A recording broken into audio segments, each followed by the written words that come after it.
సుమన్ టీవీలో మీ business promotions కోసం ఈ కింది నెంబర్ను సంప్రదించగలరు.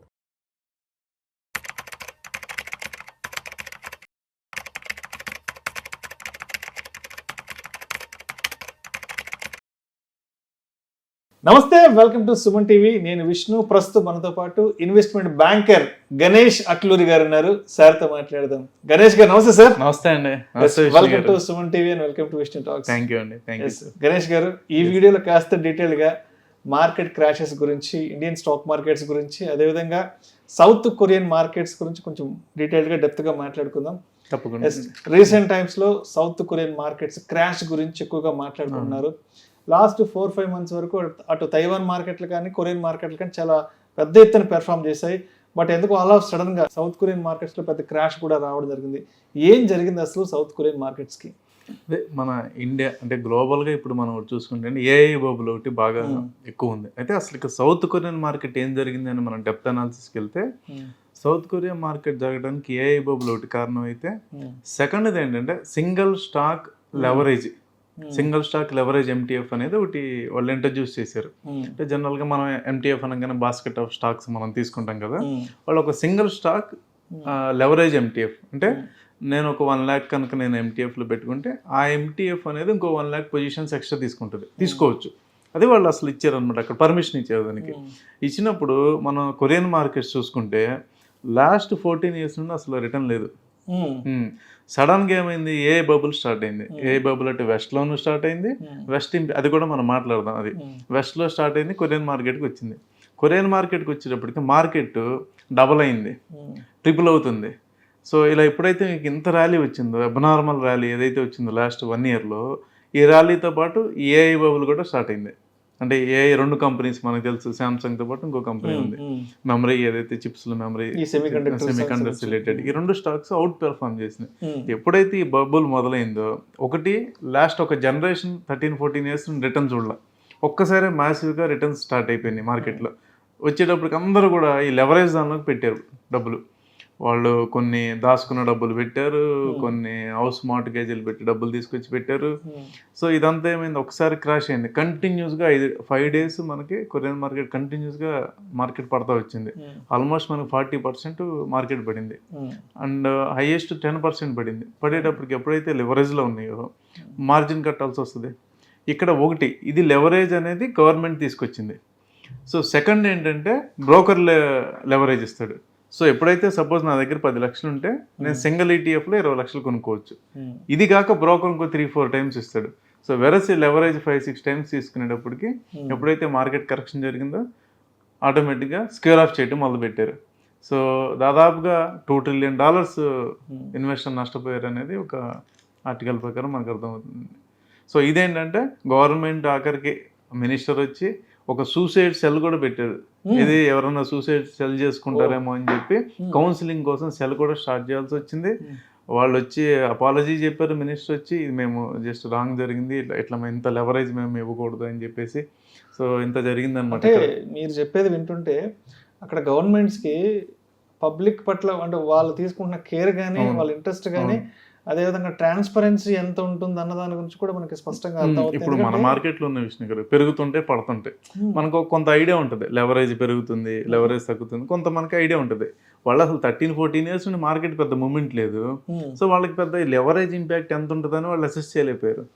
సో ఒక్కసారి ఇంత ఇంపాక్ట్ వచ్చేటప్పటికి వాళ్ళు పబ్లిక్గా వాళ్ళు వచ్చి దానికి అపాలజీ చెప్పడము, తర్వాత దానికి సంబంధించి కొంత టేక్ కేర్ చేయటము, ఇవన్నీ కూడా జరిగినాయి మనకి.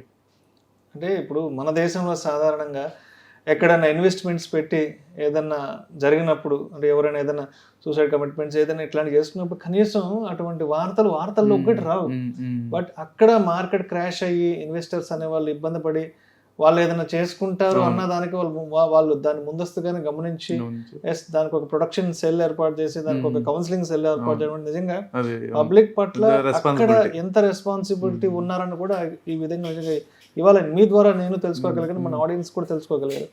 రైట్. అంటే ఇప్పుడు జరిగిన ఈ కరెక్షన్ అనేది ఇది ఒక సింపుల్ కరెక్షన్ అనుకోవచ్చు అంటారా, లేదంటే ఫర్దర్గా ఇది ఇంకా పెద్ద ఎత్తున బ్లాస్ట్ అయ్యే అవకాశం ఉందనుకోవచ్చు? అంటే బబుల్ అనేది కరెక్షన్ జరిగిపోయిందండి. అంటే ఇది ఒక్కటే కాదు, మనం ఏషియన్ కరెక్షన్స్ చూసుకుంటే మనం 5 మేజర్ కరెక్షన్స్ వచ్చినాయండి. ఏషియన్ కరెక్షన్స్ ఈ కొరియన్ మార్కెట్కి మనం తీసుకుంటే 1997 75% కొలాప్స్ అయింది.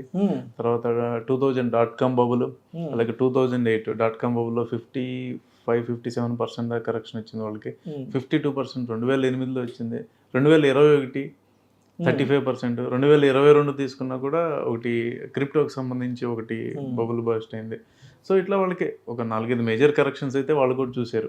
సో ప్రతిసారి అంటే ఏదైనా సరే ఒక టైం తర్వాత బబుల్ బర్స్ట్ అవ్వాల్సిందే కదా. అంటే ఇప్పుడు మనం మనం వెనక్కి వెళ్దాం. ఇప్పుడు మనం ఏ గురించి మాట్లాడుతున్నాం అండి, 20 ఏళ్ళు వెనక్కి వెళ్ళండి. అంటే మీరు నేను కొంచెం అప్పుడప్పుడు ఇంటర్నెట్ చూస్తున్న రోజుల్లో 2000-2003 టైంలో డేటా బబుల్ స్టార్ట్ అయింది. అప్పుడు ఇంటర్నెట్ బబుల్ స్టార్ట్ అయింది. అప్పుడే మనం ఫోన్లు వాడటం మొదలు పెట్టాము. కమ్యూనికేషన్ ఇంప్రూవ్ అవుతుంది అని చెప్పేసి కంపెనీస్ అన్ని కూడా మ్యాసివ్ గా ఈ డేటా మీద ఇన్వెస్ట్ చేయటము, డేటాకి సంబంధించిన ఇన్ఫ్రాస్ట్రక్చర్ మీద ఇన్వెస్ట్ చేయటము, ఇదంతా జరిగింది. ఇప్పుడు అసలు మొత్తం మనకి బబుల్ కి మనం చూసుకుంటే ఎక్కడ మొదలైంది, డేటా సెంటర్స్ మెయిన్ ఆరిజిన్. ఒక డేటా సెంటర్ పెట్టాలంటే $3-4 బిలియన్ ఆఫ్ ఎన్విడియా చిప్స్ అవసరం అవుతాయి. సో ఒక డేటా సెంటర్ సెటప్ కి $9-10 బిలియన్ అవసరం అవుతుంది.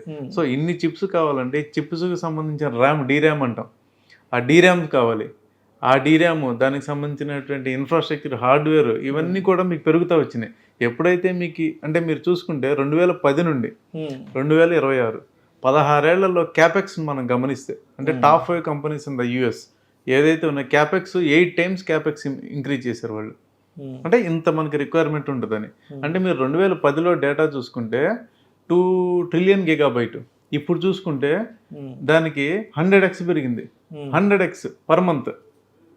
సో దీనికోసం అని చెప్పి ఎక్స్పాన్షన్ చేయటము, ఎక్స్పాన్షన్ సంబంధించి కాంపోనెంట్స్ రావటము, ఈ కాంపోనెంట్స్ అప్లై చేసే కొరియన్ మార్కెట్లు, తైవాన్ మార్కెట్లు ర్యాలీలు ఆటము, ఈ మార్కెట్లో ఏదైతే కాంపోనెంట్స్ వాడతారో ఆ components 5 times, 3 times, 2 times, even మన పర్సనల్ కంప్యూటర్స్ లో కూడా పెరిగింది, ర్యామ్ చార్జెస్ పెరిగింది. సో ఇట్లా మీకు 100% అది పెరిగింది. మెమరీ చిప్స్ లో 5 times పెరిగింది. ఇంత కాస్ట్ వాళ్ళు కూడా ఎఫర్ట్ చేయాలి కదా. అగైన్ వీళ్ళు ఎవరికి అమ్ముతారు, యాపిల్కో వీళ్ళకి అమ్ముతారు. అండ్ ఇంకొక విషయం కూడా చెప్పండి, ఇప్పుడు ఇది ఒక్క క్రాషే కాదు, గతంలో లాస్ట్ 20-25 సంవత్సరాల్లో కూడా చాలా క్రాష్ జరిగాయి కొరియన్ మార్కెట్స్ కి. సో అంటే ఇప్పుడు జరిగిన క్రాష్ కి ఆల్రెడీ జరిగిపోయిన క్రాష్ కి అంటే డిఫరెన్స్ ఎలా ఉంది, డ్యామేజ్ ఏ స్థాయిలో ఉంది అనుకోవచ్చు? అంటే ఇప్పుడు లెవరేజ్ డ్యామేజ్ ఎక్కువ అండి. మార్కెట్ క్రాష్ అవడం అనేది ఒకటి, ఒక .com బబుల్ వచ్చింది, అక్కడ క్రాష్ అవడం వేరు. ఇదేంటంటే లెవరేజ్ క్రాష్. అంటే బబుల్ వచ్చింది, బబుల్తో పాటు లెవరేజ్ కూడా పెరిగింది. ఓకే. సో ఈ లెవరేజ్ అనేది వాళ్ళు తీసుకొచ్చింది కదా, గవర్నమెంట్ పర్మిషన్ ఇచ్చింది లెవరేజ్కి.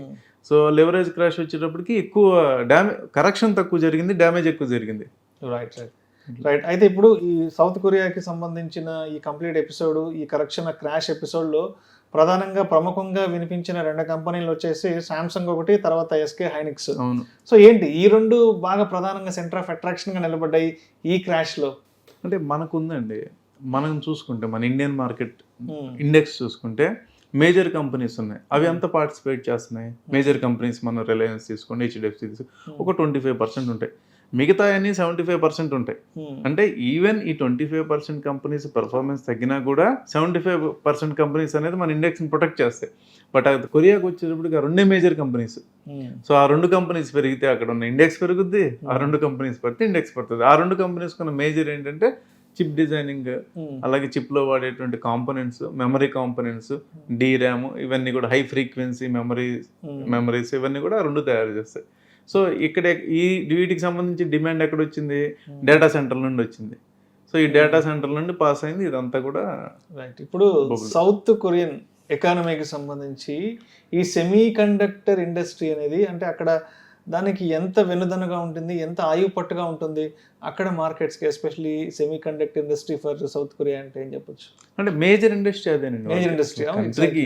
తైవాన్ కానివ్వండి, తర్వాత కొరియా కానీ మేజర్ ఇండస్ట్రీస్ అవి. రెవెన్యూ సామ్సంగ్ అనేది మనకు తెలుసు, దో ఇట్ ఈస్ డైవర్సిఫైడ్ అయినప్పటికీ కూడా main semiconductors playbook అనేది ఇప్పుడు వాళ్ళకి ఎలక్ట్రానిక్స్, చిప్ మ్యానుఫ్యాక్చరింగ్, ఎవ్రీథింగ్ వాళ్ళకి అక్కడ మనం చూసే మన ఇంట్లో వాడే సామ్సంగ్ టీవీలు కానీ ఎవ్రీథింగ్ అక్కడ నుంచి కొరియా, సౌత్ కొరియా నుంచి. అయినా కూడా అందులో మేజర్ పోర్షన్ ప్లే చేసింది సెమీ కండక్టర్ థీమ్.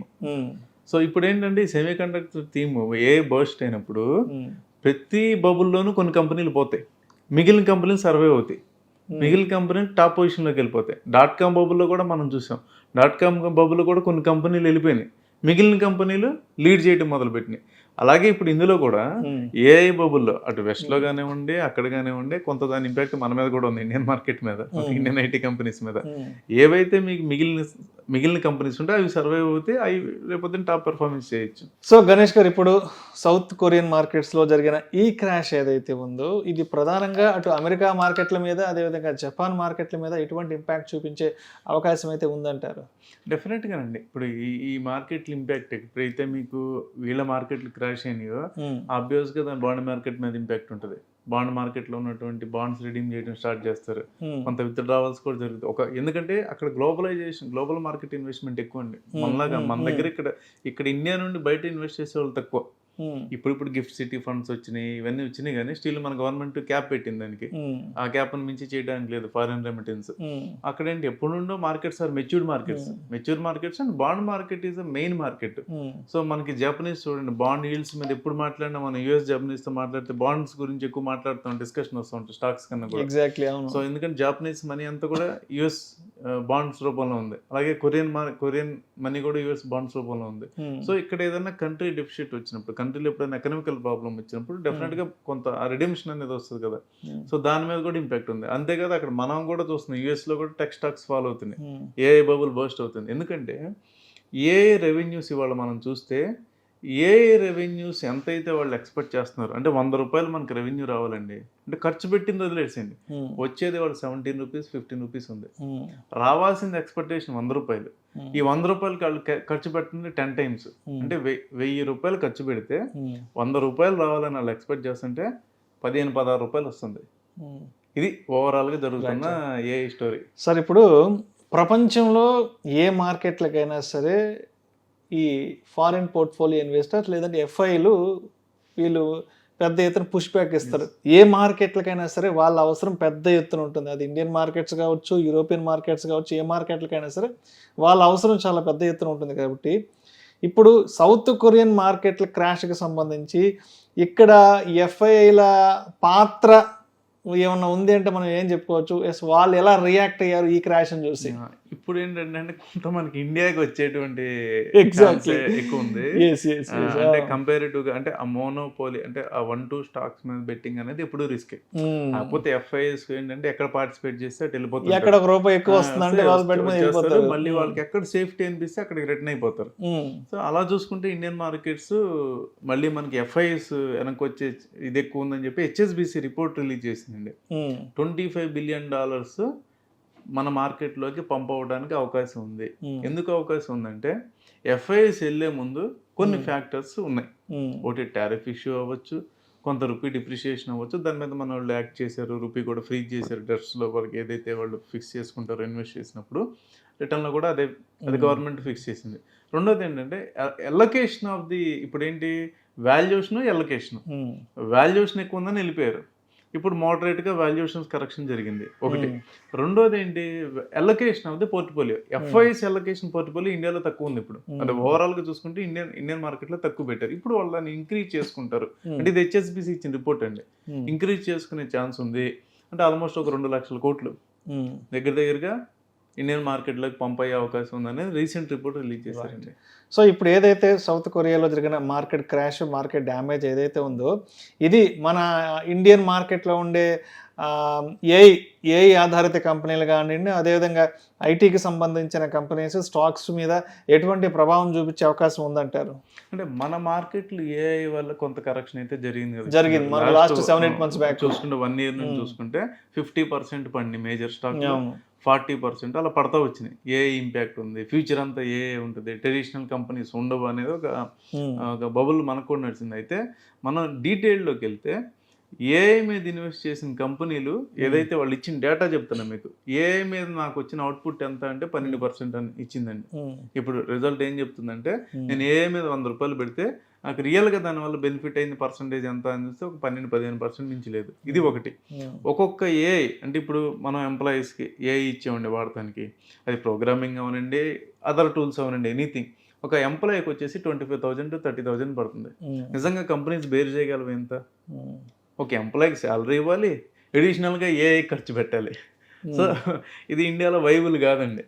సో అందుకని ఏంటంటే మళ్ళీ ఇప్పుడు మళ్ళీ కంపెనీస్ అన్ని కూడా మనం ర్యాలీ చూసాం మనం లాస్ట్ కొన్ని సెషన్స్లో ఐటీలో 20% ర్యాలీ చూసాం. ఎందుకంటే ఇప్పుడు స్టేబుల్ అవుతుంది. ఏంటి మనం 100 రూపాయలు ఉన్న మేజర్ కంపెనీ 50 రూపాయలకి వచ్చినా కూడా ఐటీలో ఎవరు బై చేయలేరు. అంటే దానివల్ల అంటే 100 రూపాయలు అనేది ఎగ్జాంపుల్ చెప్తున్నా. అసలు అంటే ఐటీ స్టాక్స్ అనేది ఎప్పుడు ఫేవరబుల్ స్టాక్స్ మార్కెట్కి, ఎందుకంటే డివిడెండ్స్ ఎక్కువ ఇస్తాయి, రైట్? గైడెన్స్ ఏమో వాళ్ళు లాస్ట్ టైం మనం పెద్ద కంపెనీలు చూసుకుంటే గ్రోత్ గైడెన్స్ 1% ఇచ్చారు, కానీ due to rupee depreciation 10% result ప్యాట్లో వచ్చిందండి, ఇంక్రీజ్ అయింది. సో అయినా కూడా మార్కెట్ తీసుకోవాలి, దాన్ని పాజిటివ్గా తీసుకోవాలి, అది అలా షీట్. సో గణేష్ గారు, ఇప్పుడు ఒక షేర్ అనేది ఓవర్ వాల్యూ అయ్యిందా లేదా అన్నది ఎలా గుర్తించవచ్చు? అంటే ఎలాంటి పారామీటర్స్ ఉంటాయి దాన్ని మనం ఐడెంటిఫై చేసుకోవడానికి? అంటే బేసిక్ ఒక లేమన్ భాషలో చెప్పాలంటే పిఈ రేషియో అండి, price to earnings ratio. Price to earning ratio ఎంత ఉంది, రైట్? ఇది ఒకటి. Plus price to earning ratio peer కంపెనీస్తో ఎంత ఉంది. సపోజ్ నేను ఐటీ కంపెనీలో టాప్ కంపెనీలో ఒక 5-6 తీసుకున్నాను. నేను టాప్ కంపెనీస్ కంపేర్ చేసేటప్పుడు టాప్ కంపెనీలతో కంపేర్ చేస్తాను, లార్జ్ క్యాప్స్తో. నేను మిడ్ క్యాప్ కంపెనీస్ తీసుకున్నాను, ఐటీ మిడ్ క్యాప్తో కంపేర్ చేస్తాను. పీర్ ఎలా ఉంది, సేమ్ బిజినెస్ సర్వీసెస్లో ఉన్నాయి, సేమ్ ఎక్స్పోర్ట్స్ చేస్తున్నాయి యూఎస్కి, నాకు మార్జిన్ కంపారిజన్స్ ఎలా ఉన్నాయి, ఇది ఒకటి. ఇది బేస్ థింగ్ అండి. ఇది కాకుండా ఏంటంటే మన ఫ్యూచర్ ఎర్నింగ్స్ ఎలా ఉన్నాయి, ఫ్యూచర్. అందుకనే గైడెన్స్ అనే మాట చాలాసార్లు వాడుతుంటారు, రైట్? గైడెన్స్ ఎలా ఉంది ఫ్యూచర్, ఎందుకంటే గైడెన్స్ ఇచ్చినప్పుడు డిస్కౌంటెడ్ క్యాష్ ఫ్లో మెథడ్లో మనం క్యాల్కులేట్ చేస్తాం. ఇప్పుడు ఉన్నది కాకుండా కమింగ్ 5 years ఎక్స్ప్లోర్ చేస్తారు. మనం ఎక్స్ప్లోర్ చేసినప్పుడు డిస్కౌంటెడ్ క్యాష్ ఫ్లో ఎంత ఉంది, ఎర్నింగ్స్ ఎలా ఉన్నాయి, ఇది చూసినప్పుడు మనకు ఒక ప్రైస్ ఇది ఓవర్ వాల్యూడా, అండర్ వాల్యూడా, ఫెయిర్ వాల్యూడా అని ఉంటుంది. ఇది కాకుండా మనం రేషియోస్ చెప్పాలంటే పెగ్ రేషియో, పీజీ రేషియో, అది ఇంకా అసలు మనకి ఈజీగా అండర్స్టాండ్. రేషియోస్ అనేది మనం ఈజీగా చూడగానే అండర్స్టాండ్ చేసుకోవడానికి. సో ఇప్పుడు గణేష్ గారు, ఇప్పుడు మార్కెట్ సైకాలజీ ప్రకారం, మార్కెట్ పర్సెప్షన్ ప్రకారం ఎవరైనా లాంగ్ టర్మ్లో ఇన్వెస్ట్ చేసుకోవాలి అనుకున్నప్పుడు మార్కెట్ ఫాల్లో ఎంటర్ అవ్వాలి, మార్కెట్ మంచి మేజర్ కరెక్షన్లో ఉన్నప్పుడు ఎంటర్ అవ్వాలి అని చెప్తుంటారు కదా. ఆ లెక్కన చూస్తే ఇప్పుడు సౌత్ కొరియన్ మార్కెట్స్ అనేవి మంచి క్రాష్లో ఉన్నాయి. నాకు తెలిసి అక్కడ స్టాక్స్ కూడా కొంత డిస్కౌంట్లో లభిస్తుంటాయి. కాబట్టి ఈ టైంలో అక్కడ మార్కెట్స్లోకి ఎంట్రీ తీసుకోవడానికి ఇది సరైన సమయం అనుకోవచ్చు అంటారా? అక్కడ మార్కెట్స్లో అంటే అది డైవర్సిఫై కాదు కదండి. ఇప్పుడు అది ఏదో 14 ఏళ్ళ తర్వాత ఒకసారి ర్యాలీ వచ్చింది అంటే, మీరు సపోజ్ 2010లో ఇన్వెస్ట్మెంట్ పెడితే 15 ఏళ్ళకి ఇప్పుడు వచ్చింది ర్యాలీ, 14 ఏళ్ళకి 13 ఏళ్ళకి కదా. ఇండియన్ మార్కెట్స్ లో మీకు చాలా థీమ్స్ ఉన్నాయి కదండి. ఇండియన్ మార్కెట్ లో కొత్త స్పేస్ మీద మనం మాట్లాడుతున్నాము, డేటా సెంటర్స్ మీద మాట్లాడుతున్నాము, తర్వాత ఎనర్జీ మీద మనం మాట్లాడుతున్నాము, తర్వాత వేస్ట్ మేనేజ్మెంట్ అండి. వేస్ట్ మేనేజ్మెంట్ పెద్ద థీమ్ అవ్వబోతుంది విష్ణు గారు, ఎందుకంటే ఇండియన్ గవర్నమెంట్ కూడా దాని మీద చాలా వర్క్ చేస్తుంది. సో ఇట్లా మనకి చాలా థీమ్స్ ఉన్నాయి కదండి. డైవర్సిఫై చేసుకోవడం ఎందుకు, అవసరం ఏముంది? మళ్ళీ మనం దాన్ని డాలర్లో కన్వర్ట్ చేయాలి. రైట్. సో ఇప్పుడు ఒక్కసారి అంటే మన మార్కెట్ల విషయానికి వస్తే, మన మార్కెట్లలో ఇప్పుడు ఇన్వెస్ట్ చేసుకోవడానికి ఏ రంగాలు, ఏ స్టాక్స్ కొంత అనుకూలంగా ఉన్నాయి అనుకోవచ్చు? ఎందుకంటే ప్రస్తుతానికి బయట ఇటు తైవాన్ మార్కెట్స్ కానీ కొరియన్ మార్కెట్స్ కొంత డౌన్ ట్రెండ్ నడుస్తుంది. కాబట్టి ఇప్పుడు ఇటువంటి టైంలో ఇండియన్ మార్కెట్స్లో ఒక ఆపర్చునిటీ తీసుకోవాలి అని, ఇన్వెస్ట్ చేసుకోవాలి అనుకుంటే ఇక్కడ ఉన్న మంచి మార్గాలు ఏంటి మనకి? ఆటోమొబైల్ సెక్టర్ అండి, డొమెస్టిక్ కన్సంప్షన్ ఉన్న సెక్టర్. ఎగ్జాక్ట్లీ. తర్వాత మనం ఏదర్ మీరు డీజిల్ కార్ కొంటారా, పెట్రోల్ కార్ కొంటారా, ఈవీ కొంటారా, ఉన్న కార్ని అప్డేట్ చేస్తారా, ఏదో ఒకటి అయితే మీరు చేయాల్సిందే. ఓకే, అందులో యాన్సిలరీకి సంబంధించి. అలాగే యూరోప్ ఎక్స్పోర్ట్స్ ఉన్నాయి ఏంటి? ఇప్పుడు మనం రీసెంట్ గా చూస్తే మన గవర్నమెంట్ యూరోప్ లో చాలా కంట్రీస్ తో మనం ఎంఓయూ చేసుకుంది. సో యుఎస్ టారిఫ్స్ అనేది నడుస్తూనే ఉంటాయండి, మీకు తెలుసు, ట్రంప్ ఉన్నంత వరకే నడుస్తూనే ఉంటాయి. సో ఇప్పుడు మనకేంటి, యూరోప్తో అగ్రిమెంట్ చేసుకున్నది ఏంటి, యూరోప్తో ట్రేడ్ డీల్స్ అని ఏంటి, ప్లస్ దానికి డొమెస్టిక్ కన్సంప్షన్ ఏముంది, ఈ రెండు చూసుకుని ఈ రెండు ఎక్కడెక్కడ ఉన్నాయో అందులో మనం పెట్టుకోవచ్చు. అందులో యాన్సిలరీస్ ఒకటి, మన ఆటోకి సంబంధించి, టెక్స్టైల్కి సంబంధించి ఒకటి, డొమెస్టిక్ కన్సంప్షన్స్ ఎక్కువ ఉంటాయి కదండి. సో ఇవి బెటర్ అండి. అండ్ అదేవిధంగా రాబోయే 6 to 12 monthsలో మన మార్కెట్స్కి సంబంధించి ఎటువంటి మేజర్ చేంజెస్ చూసే అవకాశం ఉందంటారు? ఎటువంటి కొత్త చేంజెస్ ఇక్కడ ఆన్బోర్డ్ అయ్యే అవకాశం ఉందంటారు? ఒక ఇన్వెస్టర్స్గా మనం కూడా ఎటువంటి మార్పుల్ని ఇక్కడ అర్థం చేసుకోవాలి, ఎటువంటి జాగ్రత్తలు తీసుకోవాలంటారు? ఎర్నింగ్స్ పరంగా ప్రాబ్లం లేనంత వరకు మనకి ఇబ్బంది లేదండి. ఒకటి, నెంబర్ 1, ఎర్నింగ్స్ మనం లాస్ట్ 8 quarters కంపేర్ చేస్తే, large caps earnings, mid cap earnings, small cap earnings, 8 quarters comparing అంటే 6 to 8 quarters చూస్తే మనకి మిడ్ క్యాప్ ఎర్నింగ్స్ అనేది పెద్ద తగ్గలేదండి, స్ట్రాంగ్గానే ఉన్నాయి. అందుకనే మిడ్ క్యాప్లో బయింగ్ ఎక్కువ వచ్చింది. అందుకనే మిడ్ క్యాప్ కొంత ఎక్స్పెన్సివ్ అని చెప్పి కూడా మనకి ఆర్టికల్స్ వచ్చినాయి మిడ్ క్యాప్లో. సో ఎర్నింగ్స్ పరంగా మనకి ఇబ్బంది లేదు ప్రస్తుతానికి. ఓకే, ఇది కాకుండా మనం ఏదైనా పాలసీ డ్రివెన్ స్టాక్స్ తీసుకుంటే అంటే E20, మళ్ళీ మీరు అడిగారు కాబట్టి చెప్తున్నా, E20 లాంటి స్టాక్స్ తీసుకునేటప్పుడు కొంచెం మనం జాగ్రత్తగా ఉండాలి. ఎందుకంటే అది గవర్నమెంట్కి సంబంధించిన పాలసీ, దాని మీద ఇప్పుడు చాలా స్పెక్యులేషన్స్ నడుస్తున్నాయి. ఎందుకంటే అది వెహికల్స్కి సూటబుల్ కాదా, గవర్నమెంట్ డెసిషన్ ఎప్పుడు మారుస్తుంది, ఇవన్నీ కూడా ఇంపార్టెంట్ థింగ్స్. సో అందుకని అలాంటి కొంచెం మనం అవాయిడ్ చేసి ఎనర్జీ సెక్టర్ ఒకటి చూసుకోవచ్చు. తర్వాత మార్కెట్ కూడా మనం టెక్నికల్గా మాట్లాడితే 22,200 22,300 దగ్గర ఒక రెసిస్టెన్స్ అండి. మాక్సిమం అది దిగదు మార్కెట్. ఓకే, ఇంకా అది అక్కడ దాకా రాకపోవచ్చు. సో మార్కెట్ ఇంకా లాంగ్ రన్లో కమింగ్ 1-2 ఇయర్స్లో పైకి వెళ్ళే అవకాశం ఉందండి. రైట్. సో చివరిగా గణేష్ గారు, ఇప్పుడు ఏదైతే సౌత్ కొరియన్ మార్కెట్స్కి సంబంధించిన క్రాష్ ఏదైతే ఉందో, మరి ఇది ప్రపంచ పెట్టుబడిదారులకు ఎటువంటి హెచ్చరిక అనుకోవచ్చు? సో దీని ఓవరాల్గా ఈ సినారియోని ఎలా అర్థం చేసుకోవాలి? దీని ఒక హెల్దీ కరెక్షన్గా తీసుకోవచ్చు అంటారా, లేదంటే వేరే విధంగా ఆలోచించాలి దీని గురించి? ఇది బబుల్ బర్స్ట్ అండి, అంటే ఖచ్చితంగా ఇది బబుల్ బర్స్టే. ఓకే, మనం ఏంటంటే తొందరపడి మన రిటైల్ ఇన్వెస్టర్స్ ఎస్పెషల్లీ మనం అంటే పెద్ద హెచ్ఎన్ఐస్ ప్రాబ్లం లేదండి, వాళ్ళకి 10 కంట్రీల్లో ఉంటాయి. ఓకే, ఒక కంట్రీ ప్రాబ్లం వచ్చినా మనం తొందరపడి ఇలాంటివి చూసినప్పుడు బయట మార్కెట్లోకి ఇన్వెస్ట్ చేయటం, బయట ఈటీఎఫ్లు కొంటాం మనం. ఈ కొన్ని ఇప్పుడు ఇచ్చింది కదా ఎన్ఎస్సి కూడా బయట తీసుకోవడానికి ఇచ్చింది. కొంచెం మనం వీటిని మనం టైం తీసుకుని ఆలోచించి కొనాలండి. ఎందుకంటే ఇండియన్ మార్కెట్లోనే చాలా సెక్టర్స్ ఉన్నాయి, చాలా రొటేషన్ మనం చేసుకోవచ్చు ఇండియన్ మార్కెట్లోనే. అదే వైర్ అండ్ కేబుల్ సెక్టర్ ఉంది, ఇన్ఫ్రాస్ట్రక్చర్ డెవలప్ అవుతుంది, స్పేస్కి సంబంధించి డెవలప్ అవుతున్నాయి. బయట మార్కెట్లకి అవసరం లేదు కదండి. ఇప్పుడు ఒకసారి మీరు కరెక్షన్ జరిగింది, కరెక్షన్ అది మార్కెట్ పడేది 20%, స్టాక్ వచ్చి 60% పడుతుంది, మళ్ళీ ఎప్పుడు కోలుకోవాలి అది. సో కాబట్టి రిటైల్ ఇన్వెస్టర్స్ ఆర్ చిన్న investors or mid size investors ఎవరైతే ఉన్నారో better to play in the country. ఏదన్నా డైవర్సిఫికేషన్ కోసం కావాలంటే ఒక గ్లోబల్ ఫండ్ మనం సెలెక్ట్ చేసుకోవచ్చు, కానీ మనం ఓవర్ డైవర్సిఫికేషన్కి వెళ్తాం మంచిది కాదు. ఇంకోటి బబుల్ ఇలాంటి మనం గోల్డ్ చూసాం, గోల్డ్ బబుల్ ఒక 6-8 months back Deepavali Dasara time gold bubble చూసాం. ఓకే, సిల్వర్ 4 లక్షల్లో కొన్న పరిస్థితి ఏంటి, అదే పీక్లో కొన్న పరిస్థితి. సో అట్లా ఆ బబుల్ వచ్చినప్పుడు మనం కేర్ఫుల్గా ఉండాలండి. అది right sir. Thank you sir, thank you so much Ganesh shuttler గారు. ప్రస్తుతం నడుస్తున్నటువంటి సౌత్ కొరియా మార్కెట్ల క్రాష్ నుంచి, అదే అంటే చిన్న ఇన్వెస్టర్స్ కానీ అదేవిధంగా పెద్ద హెచ్ఎన్ఐలు ఇక్కడి నుంచి మనం ఏం నేర్చుకోవాలి, ఎటువంటి అంశాలను తప్పనిసరిగా మన మైండ్లో పెట్టుకోవాలి అనే విషయం గురించి చక్కగా తెలియజేశారు. థ్యాంక్ యూ సో మచ్ అండి. Thank you.